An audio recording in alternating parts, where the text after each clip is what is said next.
Şimdi tereyağını tavaya alıyoruz. Yanında sarımsaklar da var. Şöyle küçük küçük dişler.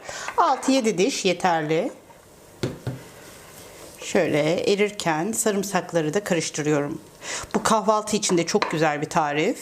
Dilerseniz böyle et yemeklerinin yanına harika bir eşlikçi olarak da sunabilirsiniz. Tamamen size kalmış. Kapaklı bir tavanızın olması önemli. Üstünü kapatarak pişireceğiz. Şimdi bu patateslerde önemli olan şey şu. Çok iyi yıkamış olmanız lazım. Bir mutfakta kullandığınız küçük bir fırçayla fırçalayarak tek tek yıkayın. Biraz orası uğraştırıcı ama inanın lezzeti şahane. Şimdi patatesleri bu şekilde tavaya ilave ediyorum. Şöyle her tarafına tereyağı bulansın istiyorum. Baharatları ekleyeceğim. Şöyle kekik atıyorum, kuru kekik. İçinde zerdeçal var, karabiber var, pul biber, kekik ve tuzum var. Birazcık daha kekik koydum. Kekik çok yakışıyor özellikle buna.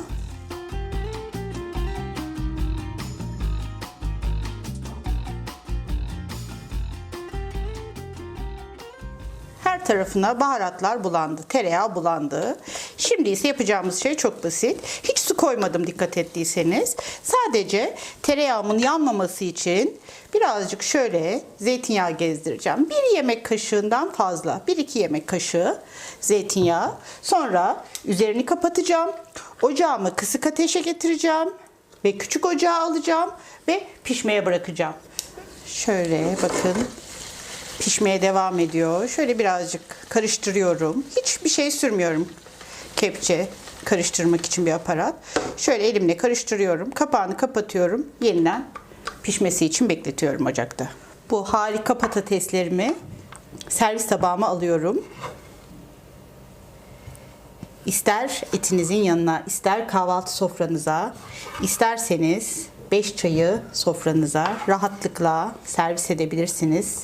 Çok çok lezzetli. Şöyle iri bir patates alayım. Bakın rahatlıkla çatalım giriyor. Gördüğünüz gibi gayet güzel içi pişti. Mutlaka denemelisiniz. Şimdiden deneyenlere afiyet olsun. Diğer lezzetli tariflerimiz için kanalımıza mutlaka abone olun. Görüşmek üzere, hoşça kalın.